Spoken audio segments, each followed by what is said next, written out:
आज का वीडियो हमारा लिटरेरी टर्म से रिलेटेड है। इंग्लिश लिटरेचर में किन किन लिटरेरी टर्म्स का यूज हुआ है, साथ ही साथ राइटर्स एंड जो पोएट्स हैं या ऑथर्स हैं वो कैसे लिटरेरी टर्म्स का यूज अपने वर्क में करते हैं, किसी वर्क को डिफाइन करने के लिए, उससे रिलेटेड रेफरेंस को डिफाइन करने के लिए वो कैसे लिटरेरी टर्म्स के थ्रू अपने वर्क को एक एम्बेलिश्ड वर्क बनाते हैं, साथ ही साथ एक डेकोरेटिव वर्क प्रेजेंट करते हैं रीडर्स के सामने, एक इंटरेस्टिंग और एक इंफॉर्मेटिव वे में प्रेजेंट करते हैं रीडर्स के सामने। तो इसके बारे में आज के इस इंपॉर्टेंट वीडियो में हम बात करेंगे, जिसका टॉपिक है literary terms in English literature. And इसके साथ ही साथ friends, welcome back you on English Inspiration club and DSSB, UP, TGT, PGT and all other English literature exam से रिलेटेड ये वीडियो आपके लिए बहुत ही इंपॉर्टेंट होगा। लिटरेरी टर्म्स आपके किसी भी एग्जाम में पूछा जा सकता है। 1 नंबर, 2 नंबर, 4 या 5 नंबर्स के क्वेश्चंस आपके बन सकते हैं। तो इस पार्ट को जरूर ध्यान से देखिएगा, एंड तक वीडियो वॉच आउट करिएगा। कुछ इंपॉर्टेंट लिटरेरी टर्म्स के बारे में आज हम बात करेंगे। इसके साथ साथ कुछ अनदर इंपॉर्टेंट लिटरेरी टर्म्स है जिनका हम डिस्कशन अपने नेक्स्ट पार्ट में करेंगे। तो जल्दी से इस सेशन को शेयर कर दीजिए, क्लास को शेयर कर दीजिए।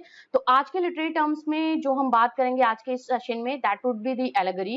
लिटरेरी टर्म्स से रिलेटेड जो हमारा होगा वो एलिगरी होगा, alliteration, antithesis, epigraph and imagery. इन तो आज हम इन 5 लिटरेरी टर्म्स के बारे में बात करेंगे अपने इस इंपॉर्टेंट वीडियो में, इंपॉर्टेंट क्लास में। इससे रिलेटेड हमारा एक थोड़ा सा डिटेल में डिस्कस करेंगे, उसके साथ ही साथ एग्जाम्पल्स का भी डिस्कशन करेंगे। तो ये सभी आपके 5 लिटरेरी टर्म्स हम डिस्कस करेंगे one by one English Inspiration club channel पे। तो जल्दी से चैनल को सब्सक्राइब कर दीजिए, साथ ही साथ नोटिफिकेशन बेल आइकन प्रेस कर लीजिएगा for the new video update. जब भी आपके लिए न्यू वीडियो मैं अपलोड करूं या लाइव क्लास में लेने जाऊं तो आपके पास नोटिफिकेशन उसका चला जाए। तो चलिए स्टार्ट करते हैं with the first literary terms. सबसे पहले हम लिटरेरी टर्म समझेंगे जो मैं बता रही थी आपको। This is a kind of technique, style and formatting used by writers and speaker to masterfully emphasize, embellish and strengthen their compositions। तो ये होता है लिटरेरी टर्म्स। स्पेसिफिकली हम बात करें लिटरेरी टर्म्स की तो पोइट्री में यूज होता है, बट कई ऐसे प्रोज वर्क्स भी होते हैं, नॉवेल्स होते हैं जहाँ पे हम कुछ लिटरेरी टर्म्स का यूज करते हैं। उसके बारे में हम आपको अभी बताएंगे कि कौन कौन से लिटरेरी टर्म्स का यूज हम नॉवेल लिखते वक्त या नॉवेलिस्ट ने करा हुआ है।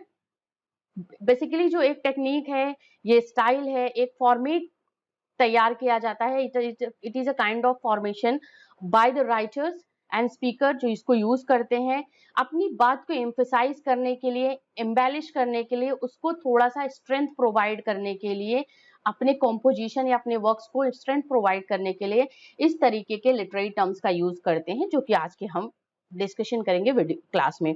ठीक है, तो लिटरेरी टर्म्स का पूरा मतलब हुआ कि टेक्निक, स्टाइल और फॉर्मेट के वे में राइटर्स अपनी बात को बोलता है, और उसके साथ ही साथ एक ऐसा ये टेक्निक फॉर्मेट है जो कि एम्बेलिश्ड होता है, स्ट्रेंथन होता है, और साथ ही साथ अपनी बात को एम्फेसाइज करने के लिए, एक थोड़ा सा फोर्सफुली अपनी बात को रखने के लिए, इम्पैक्ट उसका डालने के लिए रीडर्स पे, अपनी कॉम्पोजिशंस में, पोइटिक कॉम्पोजिशंस में जो चीजें यूज होती हैं इसी तरीके से, इससे रिलेटेड वो टेक्निक, वो स्टाइल यूज करता है पोएट या राइटर, तो उसको हम लिटरेरी टर्म बोलते हैं। चलिए सबसे पहले जो हम बात करेंगे एलिगरी के बारे में बात करेंगे। एलिगरी क्या है इसका डिस्कशन हम कर लेते हैं। आप सभी ने एलिगरी सुना होगा word, allegorical, yes, this is the allegorical work. जैसे फेरी क्वीन की बात करते हैं हम कि ये एलिगोरिकल वर्क है। बनियान, जॉन बनियान की पिलग्रिम्स प्रोग्रेस की बात करते हैं कि ये आपका एलिगोरिकल वर्क है। तो एलिगरी होता क्या है उसका पहले हम डिस्कशन कर लेंगे। Story that has a deeper and more general meaning in addition to its surface meaning.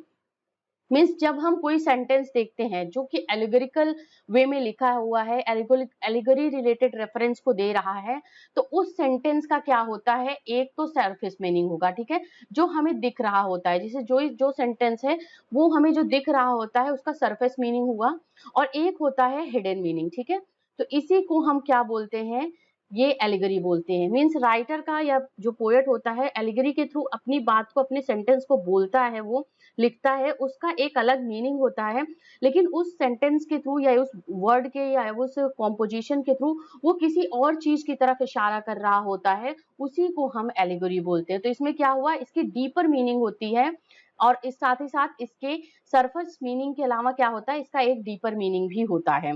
एलिगरीज are composed of several symbols and metaphors, देखिए एल्गोरिकल वर्क यूज करने के लिए जब हम एल्गोरी का यूज करते हैं तो उसमें क्या करते हैं, बहुत सी तरीके के मेटाफर्स और सिंबल्स के थ्रू हम अपनी बातों को कहते हैं। जब पोएट होता है वो मेटाफर का यूज करता है, सिंबल्स का यूज करता हुआ है अपनी बात को कहने के लिए, अपने कॉम्पोजिशन के लिए, जिसमें वो दोनों तरीके की चीजों को बोलता है। एक तो सरफेस मीनिंग होता है जो सबकी समझ में आता है, बट उसके थ्रू वो किसको इशारा कर रहा होता है वो हिडन मीनिंग हो जाती है।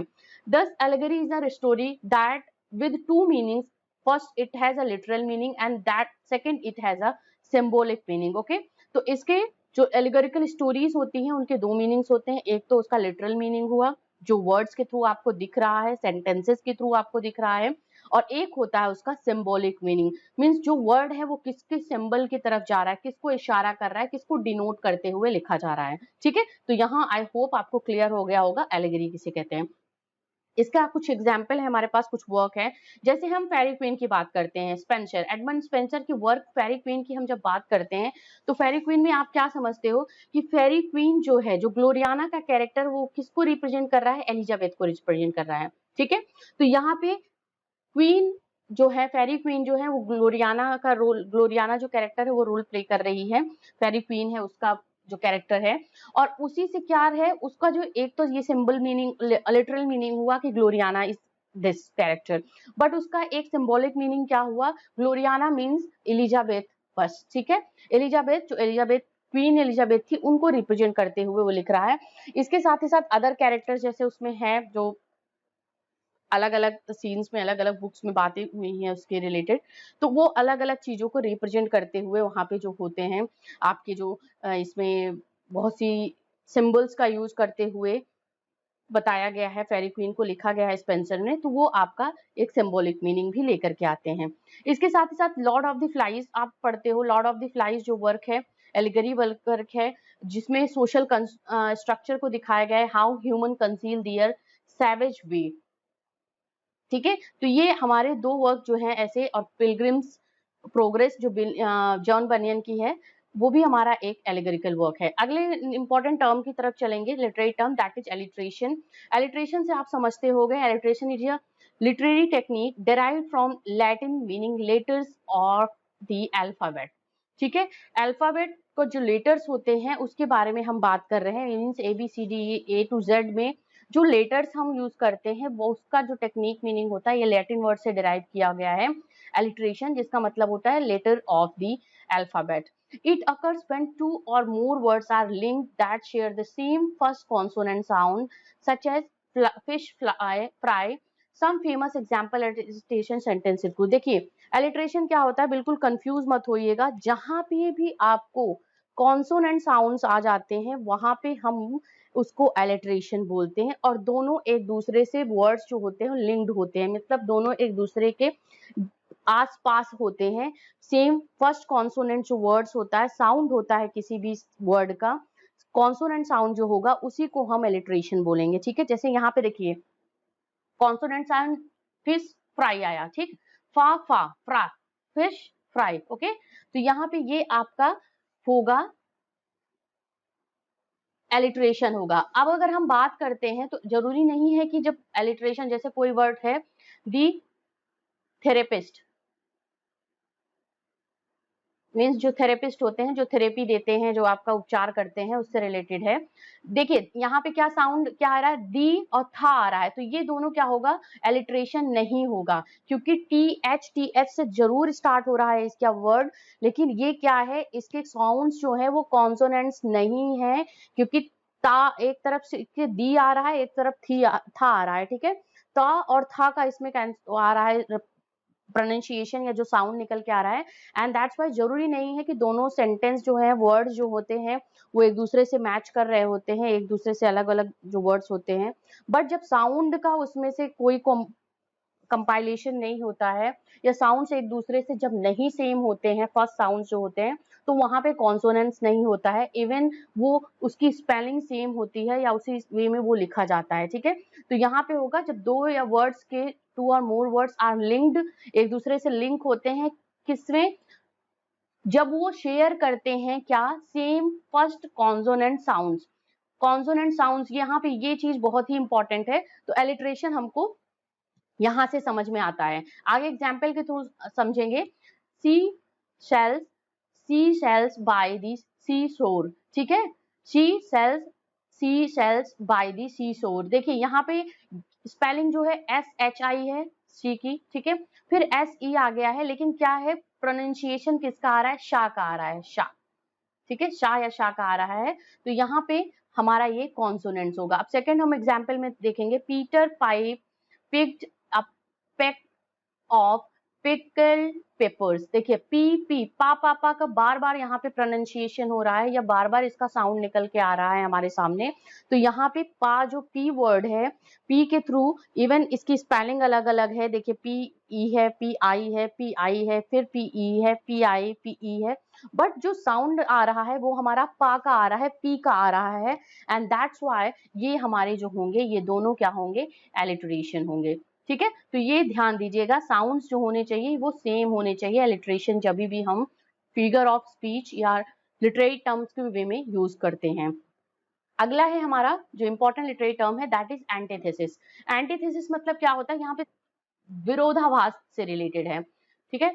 एंटी मीन्स जो है किसी चीज के अगेंस्ट, ठीक है, तो विरोधाभास से रिलेटेड ये आया गया। अब इसके हम थोड़ा सा आपको समझाएंगे कि क्या होता है antithesis.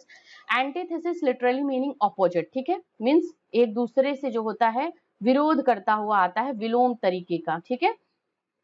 It is usually the opposite of statement, concept and idea, ठीक है।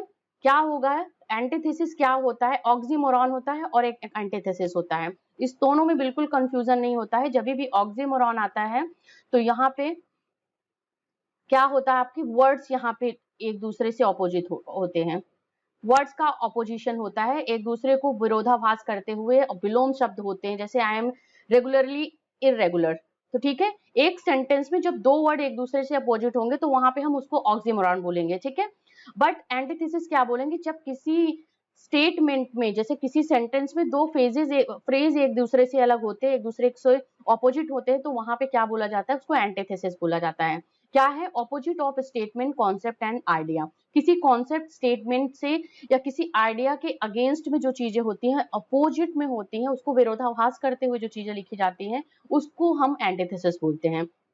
In literary analysis, the antithesis is a pair of statements or images in which the one reverses the other, ठीक है। क्या होता है, स्टेटमेंट, पेयर ऑफ स्टेटमेंट का होता है या कोई इमेज होगा तो वो क्या होगा, वन रिवर्स दी अदर, एक दूसरे से रिवर्स होंगे, ऐसा जो एंटीथेसिस होता है। ऐसे जो पेयर ऑफ स्टेटमेंट्स होते हैं या पेयर ऑफ इमेजेस होते हैं उनको हम बोलते हैं एंटीथेसिस। क्लियर हो गई होंगी चीजें आपको इस कॉन्सेप्ट के थ्रू जो मैंने आपको अभी समझाया है। The pair is written with similar grammatical structure to show more contrast, ठीक है। जो पेयर होते हैं वो एक ही सेंटेंस में दो पेयर होंगे और दोनों पेयर जो होते हैं वो ग्रामेटिकली जो होंगे वो सिमिलर स्ट्रक्चर में होंगे, सो दैट कि वो बहुत अच्छे तरीके से एक इम्पैक्टफुल, एक फोर्सफुल और एक आपके सामने ऐसा इम्पैक्टफुल कॉन्ट्रास्ट जो है वो क्रिएट कर सके। इसका एग्जाम्पल हम देखेंगे। Floats like butterfly, sting like a bee. देखिए क्या हुआ यहाँ पे, ये एक सेंटेंस बन गया, ठीक है, दिस इज अ सेंटेंस। अब इसमें क्या हुआ, पहला क्या है, ये फर्स्ट फ्रेज है, ये सेकंड फ्रेज, ठीक है। पहला क्या है, float like a butterfly, sting like a bee, ठीक है। देखिए float like a butterfly, butterfly और बी की बात हो रही है, यहाँ पे स्टिंग की बात हो रही है, यहाँ पे क्या होती है, फ्लोट मीन्स जो बटरफ्लाई की तरह उसकी फ्लोटिंग है, तैराकी है, but sting like a beak, मतलब काटती ऐसे जैसे कोई मधुमक्खी काट रही हो। तो ये दोनों बटरफ्लाई और बी दोनों एक दूसरे से ऑपोजिट है, यहाँ पे दोनों का विरोधाभास हो रहा है। एक ही सेंटेंस में जब दो पेयर ऑफ सेंटेंसेस होते हैं, दो इमेजेस, पेयर ऑफ इमेजेस होते हैं, एक दूसरे से कंट्रास्ट करते हैं, एक दूसरे से रिवर्स होते हैं और एक दूसरे से अलग अलग कॉन्सेप्ट्स को फॉलो करते हैं, ऑपोजिट कॉन्सेप्ट्स को फॉलो करते हैं, स्टेटमेंट को फॉलो करते हैं, आइडिया को फॉलो करते हैं, उसको हम एंटीथेसिस बोलते हैं। तो यहाँ पे आपको ये चीजें क्लियर हो गई होंगी। मुझे जरूर मैसेज करके बताइएगा, कमेंट करके बताइएगा क्या ये क्लियर हुआ आपको। आगे हम चलेंगे, आगे जो बात करने वाले हैं वो एपिग्राफ की बात करने वाले हैं। देखिए एपिग्रामेटिक स्टाइल या एपिग्राफ आप समझते होंगे क्या होता है। जैसे किसी वर्क में एपिग्राफ लिखा गया है, this is the epigraph of the this work, particular work, ठीक है, वो हम समझेंगे। An epigraph is when an author inserts a famous quotation, poem, song, or other short passages or text at the beginning of a larger text. Means किसी novel या किसी एक drama की बात करें, ये हमारा होता है। अगर इनके आसपास या कोई ऐसे हो गया जो लार्ज ऐसे हुआ आपका, ठीक है, इनके पहले एक फेमस कोटेशन, मीन्स जो मैं लिखने जा रहा हूं किसी नॉवेल के बारे में, उसी आइडिया से मैच करता हुआ अगर कोई कोटेशन हमें मिल गया तो हम उसको सबसे पहले क्या कर देते हैं, ऐड कर देते हैं अपनी starting of that writing. Means जो राइटिंग लिखने वाले हैं उसके पहले हम उसको ऐड कर देंगे। या कोई पोयम हो गया, कोई सॉन्ग हो गया, कोई शॉर्ट पैसेज हो गया या टेक्स्ट हो गया, अगर किसी एक बिगिनिंग से पहले किसी चीज के, किसी लार्जर टेक्स्ट के या नॉवेल, ड्रामा या ऐसे के बिगिनिंग से पहले हम उसको इंसर्ट करते हैं या उसको लिखते हैं या उसको मेंशन करते हैं, उसको हम एपिग्राफ बोलते हैं। और वो क्या बताता है इसके बारे में मैं आपको बता दे रही हूँ। An epigraph is typically written by a different writer to introduce overarching themes or messages in the work. वैसे बेसिकली जो एपिग्राफ होता है ना, वो कोई और राइटर लिखता है। जैसे किसी और राइटर के लिए कोई और राइटर वो चीजें लिखेगा, राइटर किसी और का वर्क होगा, बट एपिग्राफ जो होगा वो या तो उसका बहुत अच्छा कलीग होगा, फ्रेंड होगा या उसके फैमिली मेंबर होगा, तो वो उसमें वो चीजें डालता है कि yes this work is written about this theme, इस सब्जेक्ट मैटर पे या इस मैसेज को देते हुए ये वर्क लिखा गया है। वो उसमें से जब स्टार्टिंग के किसी वर्क के, किसी नॉवेल या ड्रामा के बिगिनिंग में सबसे पहले, वो ड्रामा स्टार्ट होने से पहले अपनी बात को बोलता है और बताता है कि आज के इसमें हम क्या क्या चीजें बोलने वाले हैं या इस वर्क में आप क्या पढ़ोगे, क्या ये इसका थीम है, साथ ही साथ ये मैसेज किस तरीके का दे रहा है, उसको हम एपिग्राफ बोलते हैं। ठीक है, मीन्स स्टार्टिंग लाइन जो आप कह लो, इंट्रोडक्टरी लाइन एक तरीके से आप कह सकते हो उसको। इसके साथ ही साथ इसका एग्जाम्पल हम देंगे सम पीसेस ऑफ लिटरेचर, जैसे हरमन मेलविलेज का जो नॉवेल है 1851 का मॉबी डिक, वो ऐसे तरीके के बहुत से एपिग्राफ को थ्रू आउटली वो इनकॉर्पोरेट करता है। वो बीच बीच में बताता है कि किस तरीके से ये वर्क लिखा गया है, क्यों, किस सब्जेक्ट मैटर पे ये वर्क लिखा गया है। तो ये हमारा हुआ एपिग्राफ। ठीक है, जैसे आप एक इंपॉर्टेंट एपिग्राफ देखोगे, वो फ्रैंकनस्टाइन में लिखा गया है, फ्रैंकनस्टाइन का है, जो कि वर्क है मैरी शेली का। यहाँ पे लिख दे रही हूं मैं, मैरी शेली का वर्क है। और इन्होंने अपनी एपिग्राफ में क्या लिखा हुआ है, जो एपिग्राफ है वो पैराडाइज लॉस्ट से लिखा है। Did I request the maker from my clay to mould me man, did I solicit the from darkness to promote me. ये पैराडाइज लॉस्ट की लाइन है जो कि फ्रैंकनस्टाइन वर्क में यूज करा गया है मैरी शेली के थ्रू। ठीक है, इसके साथ ही साथ ये है to kill a mockingbird by Harper Lee, ये इंपॉर्टेंट वर्क है जिसमें से इंपॉर्टेंट जो एपिग्राफ दिया गया है वो लिया गया है कि lawyers I suppose were children once, Charles Lamb की इंपॉर्टेंट लाइन है। तो ऐसे एपिग्राफ जो होते हैं जो कि इंट्रोड्यूस करने के लिए किसी रेफरेंस से लिए जाते हैं, किसी अदर बुक के रेफरेंस से लिए जाते हैं या किसी अदर जो बाइबलिकल स्टोरीज होती हैं उससे लिए जाते हैं, और वो एक तरीके से एक मैसेज देने की कोशिश करते हैं, उसको हम एपिग्राफ बोलते हैं। अगला इंपॉर्टेंट लिटरेरी टर्म जो पढ़ेंगे आज वो है हमारा इमेजरी। ठीक है, इमेजरी से मतलब क्या हुआ है, एक तरीके का आपका सीन, SCENE, ठीक है, एक दृश्य से रिलेटेड है जिसको हम बोलते हैं इमेजरी। ठीक है, imagery is when an author describes a scene, thing और idea so that it appeals to our senses. जो सेंसेस हैं हमारे, जैसे taste, smell, sight and touch and hearing, these are the 5 senses we have in human body. तो जब हमारे senses को कोई चीज अपील करती है, कोई चीज हमें एक तरीके से इमेज क्रिएट करती है, किसी चीज को देख करके या किसी चीज को पढ़ करके, किसी आइडिया को समझ करके और किसी इंसान के बारे में सुन करके, हमारे माइंड में जो एक फर्स्ट सीन क्रिएट होता है उस पर्टिकुलर चीज से रिलेटेड, और हमारे सेंसेस को जब वो अफेक्ट करता है, हमारा सेंस जब उससे एक तरीके से रिएक्ट करता है, तो उसको हम इमेजरी बोलते हैं। ठीक है, this device is often used to help the readers clarify visual part of the story by creating a strong mental picture. जो एक स्ट्रॉन्ग मेंटल पिक्चर होती है, जो रीडर्स के माइंड में सबसे पहले आती है किसी वर्ड को, किसी चीज को देख करके, किसी पिक्चर को देख करके, और वो क्लियरली उस टाइम को विजुअलाइज करता है अपने माइंड में, उस स्टोरी को विजुअलाइज करने लगता है अपने माइंड में, तो हम उसको क्या बोलते हैं, इमेजरी। जैसे आप रामायण की चीजें देखते हो, ठीक है, तो रामायण की चीजें जब देखते हो या आप टीवी में देखते हो या पढ़ते हो रामचरितमानस, ऐसी चीजें, तो आप अगर लाइंस के थ्रू जाते हो तो सबसे पहले आपके माइंड में क्रिएट होता है, जैसे आप रामचरितमानस में बाल कांड पढ़ोगे, जो है जो उसमें भगवान राम का जब जन्म होता है, वो अपना बचपना जिस तरीके से बिताते हैं, तो वहां पे क्या देखते हो आप कि आपके माइंड में वो सीनरी क्रिएट होती है कि यस, भगवान राम इस तरीके से होंगे, एक बड़े क्यूट सा बच्चा होगा, जो बहुत सीधा सा बच्चा होगा, बहुत ओबीडियंट बच्चा होगा। तो ये सबसे पहले सीन आपके माइंड में क्रिएट होता है ईश्वर के लिए या भगवान राम के लिए। आप उनका बचपना देखते हो कि हाँ, वो बहुत नॉटी भी रहे होंगे साथ ही साथ, तो ये चीजें आपके माइंड में क्रिएट होती है। या कोई आप पिक्चर देखते हो, या कोई आप नॉवेल पढ़ते हो, आपके नॉवेल में कई कई फ्रेंच रेवोल्यूशन से रिलेटेड चीजें आ गई, या आपके इंडिपेंडेंस से रिलेटेड, हमारी इंडियन जो रेवोल्यूशन था उससे रिलेटेड जो हमारा आ गया 1857 की क्रांति से रिलेटेड, अगर हम कोई वर्क पढ़ रहे हैं, तो हमें उस टाइम के जो पिक्चर्स होती हैं या उस टाइम का जो एक सीन होता है, वो हमारे माइंड में आता है, इवन भले ही हमने उसको नहीं देखा है। तो किसके थ्रू वो हुआ उस सीन के थ्रू, जो राइटर जो है अपने यूज कर रहा है, उस चीज के थ्रू,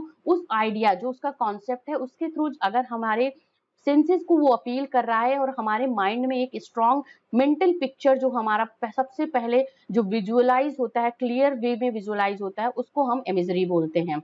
इसके साथ ही साथ एग्जाम्पल आप यहाँ पे समझोगे, जैसे वर्ड्सवर्थ की बहुत सी पोएम्स हैं, यहाँ पे वर्ड्सवर्थ की पोएम का एग्जाम्पल लिया है, I wandered lonely as a cloud, ठीक है, ये लाइन है, ये इनका वर्क है, पोएम है, जिसमें लाइंस दी गई हैं, when all at once I saw a crowd, a host of golden daffodils beside the lake beneath the tree fluttering and dancing in the breeze। देखिए ये लाइन दी गई है, किसके बारे में बात कर रहा है, डैफोडिल के बारे में बात कर रहा है।